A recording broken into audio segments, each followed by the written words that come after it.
Friends, good morning. I welcome you all on my YouTube channel. My name is Vishnu Gupta and we are learning biology. Here it is more than a subject. So in this session we are learning molecular basis of inheritance, and in the previous lesson I have given you two sessions of this lesson. In the first session I introduce you this chapter ki what you are going to study and what is the objective of this chapter, so that you should have the clear vision ki what you are going to study in this lesson. Clear? And in the second part, in the second lesson, in the previous session I introduced you this lesson, then I told you what the chromosomes are made up of, then what is the meaning of nucleotide, what is the meaning of polynucleotide, and what are the different component of the nucleotide के कौन कौन से component होते हैं, and I just told you about all the components of the nucleotide. So I will just give you the quick revision कि what we have studied in the previous session, then we will switch to the next topic. ठीक है, तो start करते हैं next session को. देखो, in the chromosomes I told you that chromosomes are the genetic material. In the principle of inheritance and variation we came to know about the chromosomes. Then the chromosomes are made up of two macromolecules, that is nucleic acid and the protein. There are two type of nucleic acid, that is DNA and the RNA. So these two nucleic acids actually are known as polynucleotide. So that's why I have started, I show you this slide also. In this slide you can come to know that this is phosphate group, this is sugar, and this is what? Nitrogenous base. When these three components come together, they just join to each other, and this structure is known as what? Nucleotide. And so many nucleotides join together that form what? Polynucleotide. बहुत सारी nucleotide जब join हो जाएंगे तो क्या बुलाएंगे उसको हम? Polynucleotide chain. And what is DNA and RNA? They both are what? Polynucleotide chain. दोनों ही पॉलीन्यूक्लियोटाइड हैं. So if you will get to know about the nucleotide or polynucleotide, then it will be easy for you to understand ki what are the components of the nucleotide. So let's see what are the components. This thing I told you in the previous session, that there are sugar, two type of sugar. It is known as pentose sugar. Why it is known as pentose sugar? I told you that it has 5 carbon, that's why it is known as pentose sugar, and it is of two type. One is deoxyribose, another one is the ribose sugar. I told you the differences between the deoxyribose and ribose. Basically there is only one difference, that is at the deoxyribose there is only one OH group is present at the 3 carbon position, and in the ribose sugar there are two OH group is present at the 2 carbon position and the 3 carbon position. Then I told you how many carbon position and how you can locate them. You can locate that this is the first carbon, second carbon, third carbon, then fourth, and then this is fifth carbon. So how many carbons are there? 5 carbon sugar is there. That's why it is known as what? Ribose sugar. Clear? I told you that deoxyribose sugar present in the DNA, and in the RNA the ribose sugar is present. So this is what about the sugar. Then I told you about the phosphate, that is phosphoric acid. It is S3PO4, and it always make a bond with the sugar, not with the nitrogenous base. जो nitrogenous base होता है उससे ये कभी bond नहीं बनाता. And because of this phosphate group, phosphoric acid, the DNA is negatively charged. DNA पे charge कैसा होता है? Negative charge होता है. Clear है? Come to the next part. I told you about the nitrogenous base. I told you a very smart trick to learn the nitrogenous base. There are actually two type of nitrogenous base. One is the purine, another one is the pyrimidine. एक purine होती है और एक क्या होती है? pyrimidine होती है. Both are nitrogen containing compound. दोनों ही nitrogen containing compound होते हैं. That's why they are known as nitrogenous base. Then I told you how the purine look like. Purine कैसे दिखती है? You can see in the figure that purine is double heterogeneous ring. जो purine है उसमें double ring है, ठीक है, और जो pyrimidine होती है उसमें सिंगल रिंग होती है. Then I told you the trick how you can learn how many type of purine are there? 2. ठीक है, आलू एंड गोभी. आलू मतलब एडिनिन एंड गोभी मतलब क्या हो गया? गुआनिन. और इसको मैंने बताया था कि इसको सब्जी बनाने के लिए क्या करेंगे? कट करेंगे. CUT cut. तो कट का मतलब क्या हो गया? वहां पे सी का मतलब हो गया साइटोसिन, टी का मतलब हो गया थाइमिन, और यू का मतलब क्या हो गया? यूरेसिल. तो it means that how many nitrogenous base are there? Totally 5. 5 can be divided into 2 group, that is purine and the pyrimidine. Clear? And in the pyrimidine, if we look about the pyrimidine, then pyrimidine is only single heterogeneous ring. जो single structure है ring का, that is found in the pyrimidine. Clear. तो pyrimidine का जो shape होगा that will B narrow, और जो pyrimidine का शेप होगा वो क्या होगा, ब्रॉड शेप होगा। क्लियर है, ठीक है। अब आगे बढ़ते हैं, यहाँ तक हम लोगों ने प्रीवियस टॉपिक में डिस्कस कर लिया था। Now we are going to start the new topic. Clear. It is written here nucleoside. तो सबसे पहले समझ लो न्यूक्लियोसाइड क्या होता है। मैंने आपको 3 कंपोनेंट एक्सप्लेन कर दिए, फॉस्फेट, सुगर और नाइट्रोजनस बेस। देखो फॉस्फेट, ये हो गया सुगर, और ये क्या हो गया, नाइट्रोजनस बेस। इन तीनों को मिला के if the 3 out of 3 component is present then it is known as nucleotide. इसी को क्या बुलाते हैं हम, न्यूक्लियोटाइड बुलाते हैं। क्लियर है, ठीक है। तो what is nucleotide, when phosphate, sugar and nitrogenous base 3 component are present, ठीक है, 3 out of 3 component are present, it is known as nucleotide. Now if we remove phosphate, अगर हम फॉस्फेट को रिमूव कर दें, ठीक है, फॉस्फेट हटा दें, तो क्या दिख रहा है, sugar and nitrogen, S for sugar and for nitrogenous base, then it is known as, तब हम इसको बुलाएंगे न्यूक्लियोसाइड। न्यूक्लियोसाइड, तो समझ में आ गया। न्यूक्लियोटाइड मतलब क्या हो गया, phosphate, sugar, nitrogenous base, 3 component, if 3 component is present then 3 components are present then it is known as what, nucleotide. And if only sugar and nitrogenous base is present then it is known as nucleoside. if मतलब anywhere it is written that like as adenosine or deoxyadenosine, तो it means that it is indicating for the nucleoside। ठीक है, अगर कहीं पे लिखा है adenosine या डीऑक्सी एडिनोसिन तो इसका मतलब है वो क्या है, दैट इज व्हाट, न्यूक्लियोसाइड। ठीक है, लेकिन अगर कहीं पे एडिनिलेट लिखा है, ठीक है, तो इसका मतलब वो क्या है, दैट इज न्यूक्लियोटाइड। तो you can identify the nucleoside and nucleotide on the basis of the name also. ठीक है, अगर नाम भी लिखा होगा तो उसके बेसिस पे भी आइडेंटिफाई कर सकते हो। अब देख लो यहाँ पे न्यूक्लियोसाइड क्या है, compounds formed by combination of pentose sugar, nitrogenous base is called nucleoside। a nucleoside, ठीक है, अब न्यूक्लियोसाइड के साथ जब फॉस्फेट ऐड हो जाएगा तो उसको क्या बुलाएंगे हम, न्यूक्लियोटाइड। ये मैंने एक फार्मूला यहाँ पे लिख दिया है, मतलब it will be easy for you to learn this formula कि pentose sugar plus nitrogenous base is equal to nucleoside. And when nucleoside मतलब क्या हो गया, pentose sugar and nitrogenous base both, that is known as nucleoside, and nucleoside plus phosphate group that is known as what, nucleotide। तो हम उसको क्या बुलाएंगे, nucleotide बुलाएंगे। ठीक है, जैसे मैं एक स्ट्रक्चर आपको दिखा दूं कि that is न्यूक्लियोटाइड और न्यूक्लियोसाइड डे। अब देखो इसमें तीनों कंपोनेंट प्रेजेंट हैं, 3 out of 3 component are present, phosphate, pentose sugar and nitrogenous base। तो this is the structure of what, this is the structure of nucleotide। ठीक है, and if we remove the what, phosphate group, अगर हम phosphate group को हटा दें या phosphate group absent है then it is known as what, nucleoside. तो इसको हम क्या बुलाएंगे, न्यूक्लियोसाइड बुलाएंगे। तो समझ में आ गया होगा, बहुत इजी है, न्यूक्लियोटाइड एंड न्यूक्लियोसाइड क्या होते हैं। ठीक है, नेक्स्ट आ जाओ, देखो बॉन्ड्स बिटवीन। अब हम पढ़ेंगे बॉन्ड्स कौन कौन से प्रेजेंट होते हैं when there is a formation of a nucleotide, what are the bonds, कौन कौन से बॉन्ड प्रेजेंट होते हैं। तो फिर मैं इसी फोटो के थ्रू, इसी पिक्चर के थ्रू तुम्हें एक्सप्लेन कर दे रहा हूँ। देखो फॉस्फेट एंड सुगर, जो फॉस्फेट है और शुगर है, इन दोनों के बीच में जो बॉन्ड होता है दैट इज फास्फोएस्टर बॉन्ड। ठीक है, this bond is known as what, phosphoester bond. और ध्यान से अगर देखो तो जो फॉस्फेट ग्रुप है that is attached with the sugar with the 5 carbon position. ये किस कार्बन पोजीशन से लिंक हुआ है, that is 5 carbon position. Clear है, ठीक है। तो ये दोनों यहाँ पे जो बॉन्ड है उसको क्या बुलाएंगे, फास्फोएस्टर लिंकेज। ठीक है, तो ये हो गया कि फॉस्फेट और शुगर के बीच में कौन सा बॉन्ड है, फास्फोएस्टर लिंकेज। ठीक, अब आ जाओ नेक्स्ट पे, द सुगर इज एडेड या nitrogenous base is linked with the sugar not with the phosphate, remember it. ठीक है, तो the nitrogenous base linked with the sugar that is known as N glycosidic bond. इसी bond को क्या बुलाते हैं हम, एन ग्लाइकोसिडिक बॉन्ड। तो नेक्स्ट स्लाइड में मैंने लिख रखा है, आप समझ में आ जाएगा तुम्हें। ठीक है, देखो नेक्स्ट है बॉन्ड्स इन न्यूक्लियोटाइड। कौन कौन से बॉन्ड्स होते हैं, पहला nitrogenous base is linked to the OH, OH मतलब hydroxyl OH group of the first carbon position of the pentose sugar. Pentose sugar के कौन से कार्बन पोजीशन से जुड़ा हुआ है, देख सकते हो, this is first carbon position. ये नाइट्रोजनस बेस है, ये नाइट्रोजनस बेस किससे लिंक है, शुगर से। शुगर के किस कार्बन पोजीशन से बॉन्ड बना रहा है, that is first carbon position.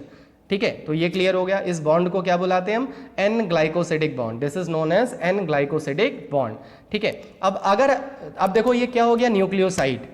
If only nitrogenous base is added with the और लिंक्ड विद द सुगर, तो that is known as what, nucleoside. And if it is nucleoside, see you can identify with the name like as adenosine, adenosine लिखा है, या deoxy adenosine लिखा है, मतलब deoxy ribose होगी तो वो डीऑक्सी एडिनोसिन हो जाएगा। गुआनोसिन लिखा है या डीऑक्सी गुआनोसिन लिखा है, ठीक है, ये एच की जगह जी कर लेना, ठीक है, करेक्ट कर लेना। तो डीऑक्सी गुआनोसिन लिखा है या गुआनोसिन लिखा है, तो it means that it is indicating it is nucleoside, not the nucleotide. समझ में आ गई बात, ठीक है। साइटिडीन लिखा है या डीऑक्सीसाइटिडीन लिखा है, तो it is indicating it is nucleoside. Uridine और डीऑक्सीथाइमिडीन, अब देखो यहाँ पे यूरिडीन लिखा है, यहाँ पे डीऑक्सीथाइमिडीन लिखा है। तो प्रीवियस सेशन में, कल के सेशन में मैंने बताया था कि इन द डीएनए ATCG मतलब adenine, thymine, cytosine and guanine is present, clear, but in the RNA the thymine is not present. वहाँ पे थायमिन नहीं होती, वहाँ पे क्या होती है, यूरेसिल। तो अगर कहीं पे यूरिडीन लिखा है तो उसका मतलब ये किसको इंडिकेट कर रहा है, आरएनए को, राइबोस को, ठीक है। और डीऑक्सीथाइमिडीन लिखा है तो इसका मतलब ये किसको इंडिकेट कर रहा है, डीएनए को इंडिकेट कर रहा है। क्लियर है, समझ में आ गया। तो इस तरह से न्यूक्लियोसाइड क्लियर हो गया, और दोनों के बीच में कौन कौन से बॉन्ड प्रेजेंट होते हैं, कौन सा बॉन्ड प्रेजेंट होता है, ये भी क्लियर हो गया। कौन सा बॉन्ड प्रेजेंट होता है, that is an glycosidic bond. किस कार्बन पोजीशन पे नाइट्रोजनस बेस लिंक्ड होता है, first carbon position. It is very important, बहुत इंपॉर्टेंट है for your competitive exam and for your board exam also, ठीक है। तो ये हो गया इसके बारे में। नेक्स्ट आ जाओ। अब देखो न्यूक्लियोसाइड है, न्यूक्लियोसाइड तो है ही है, न्यूक्लियोसाइड मतलब क्या हो गया, सुगर और नाइट्रोजन। अब इसके साथ अगर एक फॉस्फेट ग्रुप भी ऐड हो जाएगा, when a phosphate group is linked, किससे लिंक्ड होगा, सुगर से। कहाँ पे लिंक होगा, OH ऑफ 5 कार्बन पोजीशन, ठीक है, 5 कार्बन पोजीशन पे जो OH ग्रुप लगा होगा उससे लिंक हो जाएगा। And that bond is, that linkage is known as phosphoester linkage, ठीक है। और इसी पार्ट को, इसी स्ट्रक्चर को अब क्या बुलाएंगे, दैट इज न्यूक्लियोटाइड।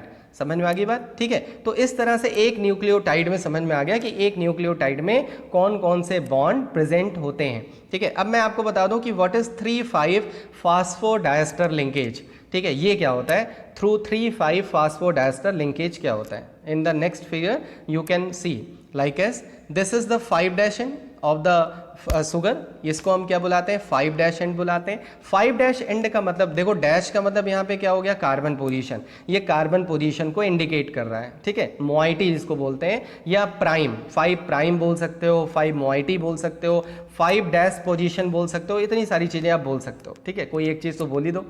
उसके बाद ये हो गया 5' एंड। 5' एंड से कौन कनेक्टेड है, फास्फेट ग्रुप, क्लियर है, ठीक है। अब इसका कौन सा यहाँ पे देखो एंड दिख रहा है, देखो कौन सा कार्बन पोजीशन दिख रहा है, 3।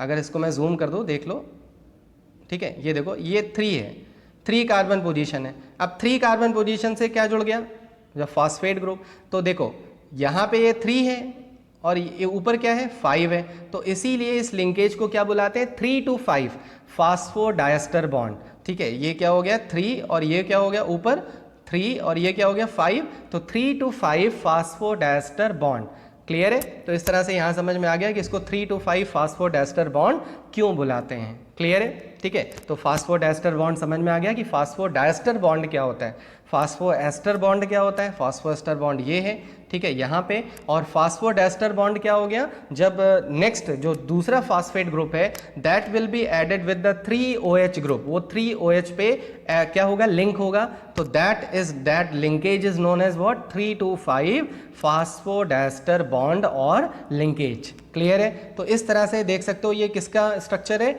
डाई न्यूक्लियोटाइड, एक न्यूक्लियोटाइड यहाँ पे और एक न्यूक्लियोटाइड यहाँ पे, तो कितनी न्यूक्लियोटाइड हो गई हैं, 2। In the same way from through the one nucleotide another nucleotide is added, एक न्यूक्लियोटाइड से दूसरी न्यूक्लियोटाइड ऐड होती चली जाती है, समझ में आया, and that is known as what, polynucleotide. जैसे एक न्यूक्लियोटाइड के बारे में आपने पढ़ लिया, फिर क्या पढ़ा, देख रहे हो डाई न्यूक्लियोटाइड है। In the same way the polynucleotide chain is form, ठीक है। तो in the next figure you can see ये। अब इस फिगर में देखो क्या दिख रहा है, this is a chain of polynucleotide, ठीक है। एट वन एंड 5 डैश, ये 5 डैश है, और देखो दूसरे एंड को क्या बुलाते हैं, 3 डैश। तो always remember if any polynucleotide chain is there, if one terminal is 5 dash, the another terminal always will be 3 dash, ठीक है। एक टर्मिनल अगर 5 डैश है तो कंफर्म है जो लास्ट टर्मिनल होगा, लास्ट जो होगा वो क्या होगा, 3 डैश। इसका मतलब है सपोज अगर ये डीएनए है, इस डीएनए को कहीं से भी अगर ये 5 डैश एंड है, या इसको मान लो कैप वाला, अगर ये 5 डैश एंड है और ये 3 डैश एंड है, इसको कहीं से भी ब्रेक कर दोगे तो ये अगर ये 5 डैश है तो ये क्या होगा, 3 डैश एंड होगा। बात समझ में आई, ठीक है। फिर यहाँ से 5 डैश एंड होगा तो लास्ट में क्या होगा, 3 डैश एंड होगा, ठीक है। तो इस तरह से, और 5 डैश एंड का मतलब क्या होता है, तो क्योंकि जो फॉस्फेट है that is added with the sugar at the 5 dash OH, वो किससे एडेड है, 5 डैश OH से एडेड है, ठीक है। और यहाँ पे देखो 3 डैश OH फ्री है, यहाँ से लास्ट वाले पे 3 डैश OH से कोई भी चीज, मतलब कोई भी कंपाउंड कनेक्टेड नहीं है, तो इसीलिए इसको हम क्या बुला रहे हैं, 3 डैश फ्री एंड, इसको फ्री एंड भी बुला सकते हैं। तो एक एंड क्या हो गया 5 डैश और दूसरा एंड क्या हो गया 3 डैश एंड हो गया। बात समझ में आ गई, ठीक है। तो इस तरह से what we have completed polynucleotide chain. Clear, what are the bonds present between the poly, मतलब न्यूक्लियोटाइड के बीच में कौन सा बॉन्ड प्रेजेंट होता है, तब लिखोगे phosphodiester linkage, 3 to 5 phosphodiester linkage. And when there will be a question of only one nucleotide and how the sugar is added with the phosphate group, then you will write phosphoester linkage। Clear है, ठीक है। तो एक nucleotide बनाने में कितने bonds यहाँ पे इन्वॉल्व हो गए, 2। An glycosidic bond, that is what, that is between the nitrogenous base and the sugar, and at what carbon position the nitrogenous base is linked with the sugar, that is first carbon position। like as if suppose this diagram is drawn anywhere, कहीं पे भी ये diagram बना है, ये structure बना हुआ है, ठीक है। And there is a question की you have to identify where is the first carbon position. तो ऑलवेज देखो ये एडिनिन है, adenine is always with the first carbon position, जिस कार्बन पोजीशन से ऐड है उसको हम क्या बुलाएंगे, फर्स्ट। तो तुरंत आइडिया, अब यहाँ से फर्स्ट हो गया, उसके बाद ये वाला सेकंड हो गया, ये क्या हो गया, थर्ड हो गया, ये फोर्थ हो गया, और जिस कार्बन पोजीशन से फॉस्फेट एडेड है वो क्या हो गया, 5 हो गया। बात समझ में आई, ठीक है। तो इस तरह से you can count the carbon position also, कि wherever the nitrogenous base is added that is first carbon position, from the first you can start, that is first, second, third, ठीक है। जैसे यहाँ पे देखो ये सेकेंड हो गया और ये थर्ड ऑलरेडी गिवन, फोर्थ, और ये क्या हो गया, फिफ्थ। तो how many carbon position are there, 5 carbon positions are there in the nucleotide. Clear है, इन द शुगर।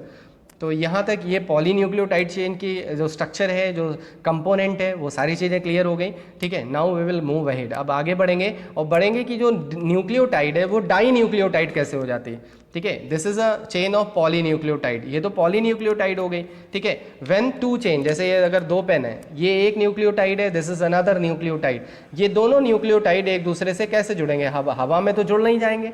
जैसे आपने सीढ़ी देखी होगी, लैडर देखी होगी, ठीक है, जिसपे क्लाइंब करके जो पेंटर होता है, पेंट वगैरह करता है, वो लैडर देखी होगी आपने, ठीक है। उस लैडर में 2 बेसेस होते हैं, ठीक है। उस लैडर में क्या होते हैं, बेसेस होते हैं, और बीच में क्या लगे होते हैं, यहाँ के जो बीच में लगे होते हैं वो क्या लगे होते हैं, ऐसे कुछ स्टिक्स लगे होते हैं, स्टॉक्स लगे होते हैं इस तरह से, ठीक है। तो इस तरह से ही डीएनए में भी ऐसे होता है। अगर हम डीएनए की बात करें तो डीएनए में 2 न्यूक्लियोटाइड की जो चेन है उनके बीच में क्या होता है, नाइट्रोजनस बेस ऐड होता है, मतलब इसका नाइट्रोजनस बेस इसके नाइट्रोजनस बेस से क्या बना लेता है, बॉन्ड बना लेता है, that is known as dinucleotide chain. मतलब एक न्यूक्लियोटाइड, इस पेन को देखो, एक nucleotide, this is another nucleotide, both the nucleotide are added with the hydrogen bond. दोनों के बीच में कौन सा बॉन्ड बनता है, that is hydrogen bond, and that is known as what, dinucleotide chain. जैसे मैं एक स्ट्रक्चर आपको दिखा दूं डीएनए का पहले, तो आपको एकदम क्लियर हो जाएगा। यहाँ पे देखो, जैसे ये है, ये स्ट्रक्चर में देखो, तो इस स्ट्रक्चर में इधर का जो डीएनए और इधर का, मतलब जो इधर की न्यूक्लियोटाइड है और दूसरी जो न्यूक्लियोटाइड है, उन दोनों के बीच में कौन सा बॉन्ड प्रेजेंट है, दैट इज हाइड्रोजन बॉन्ड, वो हाइड्रोजन बॉन्ड प्रेजेंट। तो इस तरह से समझ सकते हो कि how there is a formation of dinucleotide chain in the DNA, DNA में डाई न्यूक्लियोटाइड चेन का फॉर्मेशन कैसे होता है। क्लियर है। तो इस तरह से we have completed the structure of the polynucleotide chain. अभी हम आगे पढ़ेंगे कि डीएनए का स्ट्रक्चर कैसे होता है, आरएनए का स्ट्रक्चर कैसा होता है। ठीक है, बिकॉज डीएनए एंड आरएनए में सिमिलरिटी क्या है, बोथ आर पॉलीन्यूक्लियोटाइड चेन, दोनों ही क्या है, एक तो न्यूक्लिक एसिड है और दूसरी क्या है, पॉलीन्यूक्लियोटाइड है। ठीक है, अब आ जाते हैं सबसे पहले first of all the DNA as an acidic substance, ये मैंने बता दिया। It was first discovered by Friedrich Miescher in 1869। 1869 में इन्होंने इसको बताया कि in the nucleus there is a acidic substance, ठीक है, and that is known as nuclein. उन्होंने उसका नाम डीएनए नहीं रखा था, उसका नाम क्या रखा था, न्यूक्लिन। ठीक है, तो डीएनए एक एसिडिक सब्सटेंस है जो कहाँ पे प्रेजेंट होता है, न्यूक्लियस में प्रेजेंट होता है, और उसका नाम क्या रख दिया इन्होंने, न्यूक्लिन। तो सबसे पहले अगर फर्स्ट ऑफ ऑल किसी ने इस डीएनए को रिपोर्ट किया था तो वो कौन थे, फ्रेडरिक मैशर। लेकिन इन्होंने कंप्लीटली इसके बारे में कुछ रिवील नहीं किया, कुछ बताया नहीं। ठीक है, केवल इतना बताया कि there is a acidic substance, there is an acidic substance that is known as nuclein. उसका उन्होंने नाम क्या रख दिया, न्यूक्लिन, क्योंकि न्यूक्लियस के अंदर प्रेजेंट था इसलिए इसका नाम क्या रख दिया, न्यूक्लिन रख दिया। बात समझ में आ गई। ठीक है, तो इस तरह से नेक्स्ट टॉपिक हम लोग डिस्कस करेंगे कि बेस कॉम्प्लीमेंट्री रूल क्या होता है, फिर डीएनए स्ट्रैंड्स कैसे जुड़े होते हैं, न्यूक्लियोटाइड चेन कैसे जुड़ी होती है, एवरीथिंग वी विल डिस्कस, सारी चीज़ें हम लोग डिस्कस करेंगे। ठीक है, सो नेक्स्ट टॉपिक मैं बता दे रहा हूँ, नेक्स्ट टॉपिक में हम लोग क्या क्या डिस्कस करेंगे, बेस कॉम्प्लीमेंट्री रूल सबसे पहले डिस्कस करेंगे। मतलब जैसे मैंने अभी बताया ये एक न्यूक्लियोटाइड है, this is one nucleotide chain and this is another polynucleotide chain, ये दो न्यूक्लियोटाइड की चेन है। इनके बीच में हाइड्रोजन बॉन्ड प्रेजेंट होते हैं। इनके बीच में कौन से बॉन्ड होते हैं, हाइड्रोजन बॉन्ड। हाइड्रोजन बॉन्ड किसके बीच में बने होते हैं, नाइट्रोजनस बेस। मतलब यहाँ का जो नाइट्रोजनस बेस होगा और दूसरे वाले न्यूक्लियोटाइड के जो नाइट्रोजनस बेस होंगे वो दोनों एक दूसरे से कनेक्टेड होंगे with which bond, that is hydrogen bond. तो इस तरह से जो बैकबोन प्रोवाइड करा रहा है वो कौन प्रोवाइड करा रहा है, डीएनए को जो बैकबोन प्रोवाइड करा रहा है that is phosphate and sugar. ये देखो ये दोनों बैकबोन प्रोवाइड करा रहे हैं और इससे कौन ऐड हो गया, नाइट्रोजनस बेस। तो इसको क्या बुलाते हैं, न्यूक्लियोटाइड। अब यही न्यूक्लियोटाइड दूसरे न्यूक्लियोटाइड से ऐड हो जाती है, ये इस तरह से समझ में आया। एक न्यूक्लियोटाइड दूसरे न्यूक्लियोटाइड से, ठीक है, मतलब एक डीएनए स्ट्रैंड, ये एक स्ट्रैंड दूसरे स्ट्रैंड से ऐड हो रहा है। ठीक है, तो इस तरह से दो चेन हो गई, दो न्यूक्लियोटाइड की चेन हो गई, समझ में आया। ठीक है, और इन दोनों के बीच में कौन सा बॉन्ड है, H मतलब हाइड्रोजन बॉन्ड है। ठीक है, तो जैसे मैंने अभी पेन का लेके बताया था कि एक न्यूक्लियोटाइड और दूसरी न्यूक्लियोटाइड, इन दोनों न्यूक्लियोटाइड के बीच में, मतलब एक स्टॉक और दूसरे स्टॉक, इन दोनों के बीच में जो बॉन्ड प्रोवाइड करा रहा है, जो लिंकेज प्रोवाइड करा रहा है वो कौन है, हाइड्रोजन बॉन्ड है। समझ में आया। दिस हाइड्रोजन बॉन्ड में बी 2 और 3, ये दो हाइड्रोजन बॉन्ड होते हैं और 3, ना ही 1 होते हैं ना ही 3 से ज़्यादा होते हैं। समझ में आया, या तो 2 हाइड्रोजन बॉन्ड होंगे या तो 3 हाइड्रोजन बॉन्ड होंगे। बात समझ में आ गई। तो इस तरह से जो है यहाँ पे बेस कॉम्प्लीमेंट्री रूल क्या है, अब मैं तुम्हें बताने जा रहा हूँ कि बेस कॉम्प्लीमेंट्री रूल क्या होता है। देखो, अगर एक डीएनए पे, मतलब एक न्यूक्लियोटाइड जो चेन है उस पर अगर एडिनिन प्रेजेंट है, ठीक है, कौन सा नाइट्रोजनस बेस प्रेजेंट है, एडिनिन। थोड़ा सा क्लियर कम हो रहा होगा इसलिए मैं एक ये वाले फिगर से समझा देता हूँ। देखो ये एक चेन है, पॉलीन्यूक्लियोटाइड चेन है। ऐसे ही दूसरी पॉलीन्यूक्लियोटाइड चेन यहाँ होगी। इस एडिनिन से थाइमीन बाइंड होगा हमेशा। Always remember with the adenine the thymine make a bond. Adenine से हमेशा कौन बॉन्ड बनाएगा, थाइमीन। और बताओ एडिनिन क्या है, प्यूरिन है कि पिरिमिडीन है, प्यूरिन है, आलू। ठीक है, याद है ना, आलू गोभी। तो एडिनिन क्या है, दैट इज प्यूरिन है, और टी क्या है, पिरिमिडीन है। तो you can say always with the purine the pyrimidine make a bond. और कौन सी प्यूरिन से कौन सा पिरिमिडीन ऐड होता है, एडिनिन से कौन सा बॉन्ड, कौन सा होगा, टी मतलब थाइमीन। क्लियर है। और how many hydrogen bond will be there, 2 hydrogen bond between adenine and thymine, there will be 2 hydrogen bond. ठीक है, क्लियर हो गया। अब देखो यहाँ पे अगर थाइमीन है तो तुम क्या बताओगे, एडिनिन। अगर थाइमीन होगा तो यहाँ पे क्या होगा, एडिनिन होगा।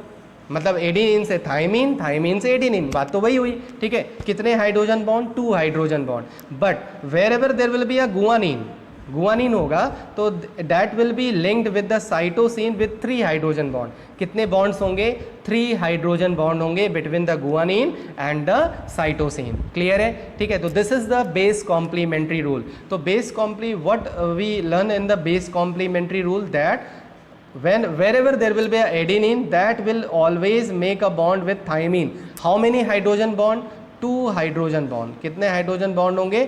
2 हाइड्रोजन बॉन्ड होंगे। And wherever there will be a guanine, तो how many hydrogen bond? 3 hydrogen bond with the cytosine, ठीक है। और तुम्हें पता है डीएनए है, इफ इट इज डीएनए, तो in the DNA only 4 nitrogenous bases are present, that is adenine, guanine, thymine and cytosine. आपको पता है ये दोनों क्या है? प्यूरिन है। ये दोनों क्या है? पिरिमिडीन है। क्लियर है? तो हमेशा एक प्यूरिन से एक पिरिमिडीन बॉन्ड बनाएगी। Never the purine will make a bond with the purine, कभी भी प्यूरिन से प्यूरिन बॉन्ड नहीं बनाएगी। Always purine will make a bond with the pyrimidine and adenine with thymine and guanine with cytosine। तो this is what? This is base complementary rule. ये base complementary rule है, ठीक है, समझ में आ गया। तो इस तरह से दोनों स्टैंड डीएनए के क्लियर हो गए कि किस तरह से डबल स्टैंडर्ड जो डीएनए होता है उसके जो बेसिस होते हैं, हाउ दे आर कनेक्टेड, वो कनेक्टेड कैसे होते हैं, ठीक है। तो एक तो स्ट्रक्चर ऑफ पॉलीन्यूक्लियोटाइड यहाँ पे कंप्लीट हो गया, दूसरा बेस कॉम्प्लीमेंट्री रूल कंप्लीट हो गया। In the next part we will come to know, we will study about the structure of the DNA, ठीक है, how the structure of the DNA is reveal, कैसे उसके बारे में पता लगा, कैसे उसके बारे में ऑब्जर्वेशन को किसने ऑब्जर्व किया, किसने बहुत सारे एक्सपेरिमेंट करके बताया, ठीक है, and how we got to know about the double helix model of the DNA, ठीक है, डबल हेलिक्स मॉडल हमें कैसे पता लगा, किसने बताया, everything we will study in the next session. So enthusiastic रहिए खूब ज़्यादा, ठीक है, और अंदर की मतलब डिज़ायर है वो और ज़्यादा पढ़ाई की, हम बहुत सारे न्यू टॉपिक पढ़ने जा रहे हैं, ठीक है। And write down in the comment box how you are able to understand और not. If any doubt, if any topic is there that you are not able to understand, please tell me, I will clear your doubt, ठीक है, मैं आपके doubt जरूर clear कर दूंगा। Clear? तो I am completing this session को मैं यहीं पे कंप्लीट कर रहा हूँ। Stay at your home, stay safe, stay fit. जय हिंद, जय Bharat, love you, good bye.